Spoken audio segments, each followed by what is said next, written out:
বিসমিল্লাহির রহমানির রহিম। প্রিয় দর্শক শ্রোতা ভাই বোনেরা, সালাম জানাচ্ছি আপনাদের সকলকে। সালামুন আলাইকুম।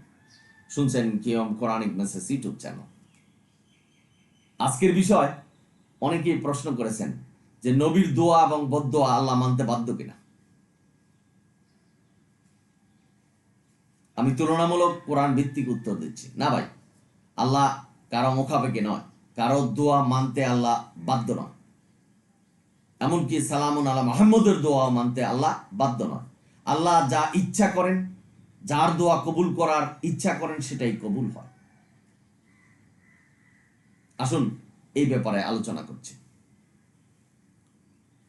আল্লাহ আনকাবুত 6 নম্বর আয়াতে বলছেন, সৃষ্টিকুল থেকে আল্লাহ প্রয়োজন মুক্ত। অর্থাৎ আল্লাহ যেহেতু সৃষ্টিকুল থেকে প্রয়োজন মুক্ত, সুতরাং সৃষ্টিকুলের কোনো দোয়া আল্লাহ মানতে বাধ্য নয়। নবী আল্লাহর সৃষ্টি, বাধ্য নয়, এবং বদদোয়া মানতেও বাধ্য নয়। সূরা বাকারার 153 নম্বর আয়াতে আল্লাহ বলছেন যে ধৈর্য এবং সালাতের সাথে আল্লাহর কাছে ক্ষমা চাও, সাহায্য চাও। সকল মানুষ আল্লাহর কাছে সাহায্য চাচ্ছেন, সকল নবীরা আল্লাহর কাছে সাহায্য চেয়ে গেছেন, দোয়া করে গেছেন যার যার নিজের কাউমের জন্য। কিন্তু সকল কাউমকে আল্লাহ হেদায়েত করেনি। অর্থাৎ দোয়া আল্লাহ যেটা পছন্দ করেছেন সেটাই মানছেন। নবী রাসূলরা যা দোয়া করেছেন আল্লাহ পছন্দ করলে মেনেছেন, আল্লাহ পছন্দ না করলে মানেনি। অর্থাৎ আল্লাহর ইচ্ছা। আজকে সমাজে মোল্লারা নবীর পিতামাতাকে অনেকে জাহান্নামে পাঠাচ্ছেন, অনেকে জান্নাতে পাঠাচ্ছেন। আজকে সমাজে দেখবেন এটা নিয়ে তর্ক বিতর্ক চলছে। নবীর নবুয়তের পূর্বে তার পিতামাতা মারা গেছেন, কোন বিশ্বাসের উপরে ছিলেন কোরআন আমাদের জানায়নি। সুতরাং আমরা নিশ্চিত করে বলতে পারবো না যে জাহান্নামে যাবে না জান্নাতে যাবে। কিন্তু আজকে সমাজে মোল্লারা মিথ্যা প্রচারণা চালাচ্ছেন যে নবী একদিন হেঁটে চলছেন, পাশেই নবী পিতামাতার কবর।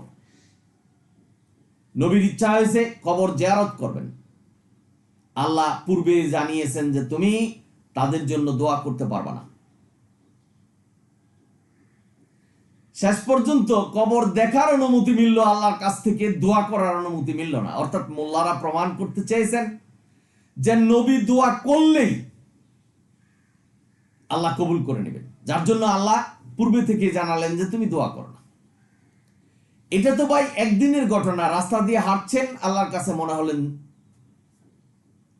আর পূর্বে কি নবী তার পিতামাতার জন্য দোয়া করেনি? বা কোরআন অনুসরণ করেনি? কোরআনে সুস্পষ্টভাবে বলা হয়েছে যে কাফেরদের জন্য দোয়া করা যাবে না। এখন নবীর পিতামাতা কি কাফের ছিল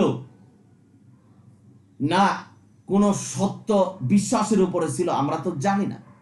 নবী তার জীবদ্দশায় পিতামাতার জন্য দোয়া করেছেন বা করেন নাই সেটা তো আমরা জানিনি। তবে মোল্লারা বুঝতে চেয়েছেন যে নবী দোয়া করলেই নবীর পিতামাতাকে আল্লাহ কবুল করে নেবেন।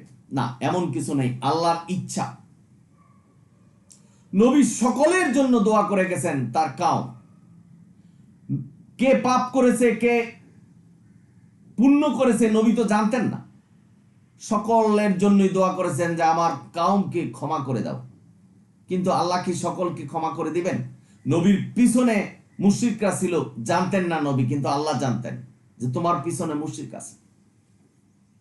আল্লাহ সত্য বিচার করবে, তিল পরিমাণ বিচার করবে। যা কর্ম করেছে মানুষ সেটার উপরে বিচার হবে। কারো দোয়ায় ক্ষমা করবেন না। যে পাপ করেছে তার তওবা করতে হবে। নবীর কাছে অনেক লোক গিয়েছেন যে আমি পাপ করছি, আমি এখন কি করব। নবী উপদেশ দিতেন যে তুমি আল্লাহর কাছে ক্ষমা চাও, তওবা করো।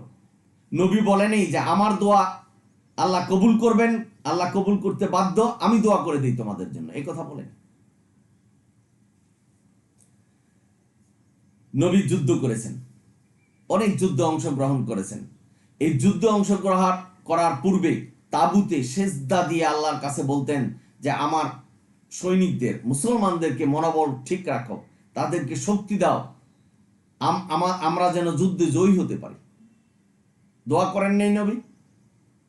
কিন্তু সকল দোয়া কি কবুল হয়েছেন? হাতে গোনা কয়েকটা যুদ্ধে জয়ী হয়ে আর সব যুদ্ধে পরাজয়। তাহলে কি নবীর দোয়া আল্লাহ মানতে বাধ্য ছিলেন? না, কারো কাছে বাধ্য নয়। এই পরাজয়টাই ইসলামের জয়। হুদাইবিয়ার সন্ধি হয়েছে, নবীকে হজ করতে দেওয়া হয়নি, সাহাবীদেরকে হজ করতে দেওয়া হয়নি। সন্ধি হয়েছে যে আগামী বছর হজ করবা। এই সন্ধি ছিল ইসলামের জয়। নবী মক্কা ছেড়ে মদিনায় চলে গেছেন। আল্লাহর কাছে কি নবী দোয়া করে নেই যে আমার মহা বিপদ থেকে তুমি রক্ষা করো, আমাকে শত্রুর ভয়ে মক্কা ছেড়ে মদিনায় চলে যেতে হচ্ছে? দোয়া করে নেই? আল্লাহ কি কবুল করেছেন? তাকে মক্কা ছেড়ে মদিনায় যেতে হয়েছে, সেটাই ছিল ইসলামের জয়। কারণ আল্লাহ ভালো জানেন, তার জ্ঞান আমাদের জ্ঞানের চেয়ে লক্ষ কোটি গুণ বেশি। আমি একটু উদাহরণ দিচ্ছি। এক লোক মসজিদে গেলেন, নামাজ পড়ে ফেরার পথে পা ভেঙে বাড়িতে ফিরলেন। আরেক লোক গান শুনতে গেছেন, ফেরার পথে 1,00,000 টাকা পেয়ে বাড়িতে ফিরলেন। বাস্তব দৃষ্টিতে যে মসজিদে নামাজ পড়তে গেলে হয় ঠ্যাং ভেঙে বাড়িতে ফিরলেন, তাহলে যে গান শুনতে গেছে সেটাই তো ভালো। কিন্তু আল্লাহর দৃষ্টিতে যিনি মসজিদে গিয়েছেন তার আজকে মৃত্যু হতো, কিন্তু একটা পা ভাঙার কারণে সে মৃত্যু থেকে রক্ষা পেলেন। আর যিনি গান শুনতে গেছেন তার আজকে 1 কোটি টাকা পাওয়ার কথা ছিল, সে 1,00,000 টাকা পেয়ে বাড়িতে ফিরলেন। সুতরাং আল্লাহর নির্দেশনা আমরা নাও যদি বুঝি, সমস্ত নির্দেশনাগুলি আমাদের জন্য কল্যাণ, রহমত এবং শান্তি।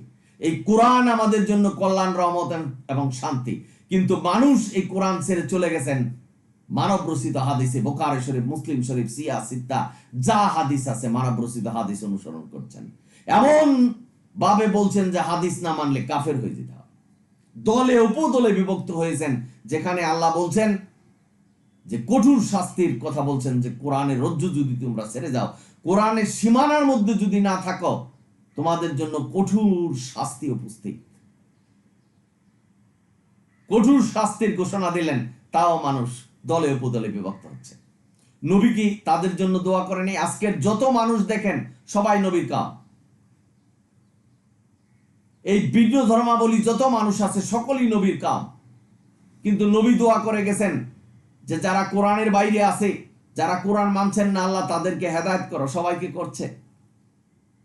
তাহলে নবীর দোয়া মানতে আল্লাহ বাধ্য নয়। আল্লাহ যেটা পছন্দ করেছেন সেটাই করেছেন। যাকে হেদায়েত দেওয়ার তাকে হেদায়েত দিয়েছেন, যাকে দেয়নি তাকে দিবে না। কারণ আল্লাহ অন্তরের খবর জানে। সে অন্তর দিয়ে আল্লাহকে ভালোবাসছেন না মুনাফিকি করছেন। সুতরাং ভাই বোনেরা, নবীর দোয়া আল্লাহ মানতে বাধ্য নয়, কোনো মানুষের দোয়াই মানতে বাধ্য নয়। কারণ আল্লাহ জানেন, নবীর দোয়া যদি মানতে বাধ্য হতো তাহলে নবীকে সুকোজ করতেন না যে তোমার জীবন ধমনী কেটে ফেলবো, যেটা সূরা হাক্কার 44 থেকে 47 নম্বর আয়াত, যদি তুমি কোরআনের সীমানার বাইরে চলে যাও। এবং নবীকে বলা হয়েছে আমি যে ওহী তোমার কাছে পাঠালাম সেটা মানুষের কাছে প্রচার করো। তুমি যদি প্রচার না করো তাহলে তুমি কিছুই করলে না, তুমি অবিশ্বাসীদের দলে অন্তর্ভুক্ত হয়েও না। এই ধরনের নানান নির্দেশনা নবীকে দেওয়া হয়েছে, নবী অক্ষরে অক্ষরে পালন করেছেন।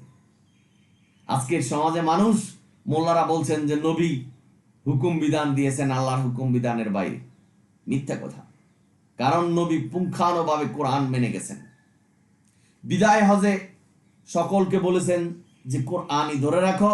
আল্লাহ যেভাবে বলছেন যে কোরআনের রজ্জু ধরে রাখো, সেই বিদায় হজেও বলে গেছেন যে কোরআন তোমাদের পথ দেখাবে, জান্নাতে নিবে। আজকের সমাজে মানুষ চলে গেলেন। নবী দোয়া করে গেছেন সমস্ত কাউমের জন্য, কিন্তু সমস্ত কাউমকে আল্লাহ কবুল করেননি। আজকের সমাজে কোরআনের পরিবর্তে অন্য কিছু মানছেন, কবুল কোথায় করলেন? সুতরাং নবীর দোয়া মানতে বাধ্য নয় আল্লাহ, বা বদদোয়া মানতে বাধ্য নয়। নবীকে আল্লাহ নাকি বললেন যে তুমি কাফেরদের জন্য দোয়া করো, আমি সকল কাফেরকে ধ্বংস করে দিই। নবী বলছেন না, ধ্বংস করলে আমি দিন প্রচার করব কোথায়? এই যে মিথ্যাচার, অর্থাৎ এখানে বুঝাতে চেয়েছেন যে নবী বদদোয়া করলেই আল্লাহ ধ্বংস করে দিবেন, এই ধরনের কোন নির্দেশনা কোরআনে নেই। বানোয়াট নবীর নামে মিথ্যা বলছেন, আল্লাহর নামে মিথ্যা বলছেন। সুতরাং ভাই বোনেরা, সাবধান হতে হবে। আল্লাহ যেখানে বলছেন যে ধৈর্য এবং সালাতের সাথে আল্লাহর কাছে সাহায্য চাও, সকল মানুষ সাহায্য চাচ্ছে। আজকের সমাজে গান বাদ্য করছেন, আল্লাহর নির্দেশনার বাইরে যেসব অনুষ্ঠান করছেন, সেগুলোর পূর্বেও বিসমিল্লাহির রহমানির রহিম বলছেন, বিসমিল্লাহির রহমানির রহিম বলছেন। একটা অনুষ্ঠান হচ্ছে, কোরআন দিয়ে আরম্ভ করলেন, বিসমিল্লাহির রহমানির রহিম বললেন, পরক্ষণেই আলোচনার শেষে গান বাদ্য আরম্ভ হয়ে গেল। এই গান বাদ্য কি আল্লাহর নামে আরম্ভ করলেন? তাহলে আপনি যে বিসমিল্লাহির রহমানির রহিম বললেন, এই বিসমিল্লাহির রহমানির রহিমের জন্য এই বলার কারণে জাহান্নামে যাবেন, কারণ আল্লাহর নামে আপনি গান বাদ্য আরম্ভ করলেন। ভাই বোনেরা, আপনারা যারা শুনছেন, সুতরাং তারাও কিন্তু দোয়া করছে, আবার মোনাজাতও করছে যে আল্লাহ ক্ষমা করো, আল্লাহ কবুল করো। কিন্তু কিভাবে আল্লাহ কবুল করবেন? আজকের প্রসঙ্গ যে নবীর দোয়া এবং বদদোয়া আল্লাহ মানতে বাধ্য কিনা। না ভাই, এটাই সুস্পষ্ট প্রমাণ যে যুদ্ধের পূর্বে আল্লাহ দোয়া করেছিলেন আল্লাহর কাছে, কিন্তু সকল যুদ্ধে আল্লাহ নবীকে বিজয় দেয়নি। এটাও ছিল রহমত। হুদায়বিয়ার সন্ধি হয়েছে যে নবী এবং তার সাহাবীদেরকে হজ করতে দেওয়া হয় নাই, পরের বছর হজ করবে, ওমরা করবে। এই হুদায়বিয়ার সন্ধি ছিল ইসলামের জন্য জয়, কারণ আল্লাহ ভালো জানেন। ওই যে মসজিদে গিয়ে পা ভেঙে বাড়িতে ফিরলেন, তার আজকে মৃত্যু ছিল, কিন্তু পা ভাঙার কারণে মৃত্যুটাকে আল্লাহ রুখে দিলেন। বা বোনেরা, আপনারা যারা শুনছেন, সুতরাং চিন্তা গবেষণা করতে হবে যে আল্লাহ যে নির্দেশনা দিয়েছেন সেটাই সঠিক, সেটাই সত্য। মানুষের বানানো কোনো হুকুম বিধান সত্য নয় এবং কল্যাণ নয়, রহমত নয়। আশা করি বুঝতে পেরেছেন যারা শুনছেন। সুতরাং ভাই আসুন কোরআন মানি। কোরআন যেভাবে বলছেন, কোরআনে কোনো জায়গায় বলে নেই যে নবী দোয়া করলেই এটা আল্লাহ মানতে বাধ্য। না ভাই, এরকম কিছু নয়। নবী দোয়া করেছেন, নবী মানুষ ছিলেন, তবে আমাদের চেয়ে আলাদা মহামানব ছিলেন। তার উপরে কোরআন এসেছে। কোরআনটা কিন্তু শুধু নবীর উপর আসেনি, এই মানব মণ্ডলীর উপর এসেছে। অনেক মর্যাদা আল্লাহ দিয়েছেন। আপনাদের মনে প্রশ্ন জাগতে পারে যে আল্লাহ তো সৃষ্টিকুল থেকে প্রয়োজন মুক্ত, তাহলে কোরআনের আয়াত নবীর উপর পাঠালেন কেন? নবীর প্রয়োজন হলো কেন? এটা নবীর আল্লাহর প্রয়োজন না, এটা আমাদের প্রয়োজন। নবী মানুষ ছিলেন, মানুষের কাছ থেকে যেন আমরা শিখতে পারি, এটা মানুষের জন্য। আমাদেরকে সম্মান দিয়েছেন কোরআন আমাদের উপর পাঠিয়ে, এটা আমাদের জন্য সম্মান, এটা আমাদের জন্য, এটা আল্লাহর জন্য নয়। আল্লাহ ইচ্ছা করলে আমাদের কাছে কোরআন আল্লাহই পাঠাতে পারতেন, ফেরেশতা দিয়ে পাঠাতে পারতেন, কিন্তু মানুষকে দিয়ে আল্লাহ মানুষকে হেদায়েত করেছেন। সুতরাং ভাই বোনেরা, বুঝতে হবে সকল বিষয়। আল্লাহ যতটা নির্দেশনা দিয়েছেন সবগুলি আমাদের জন্য কল্যাণ এবং রহমত।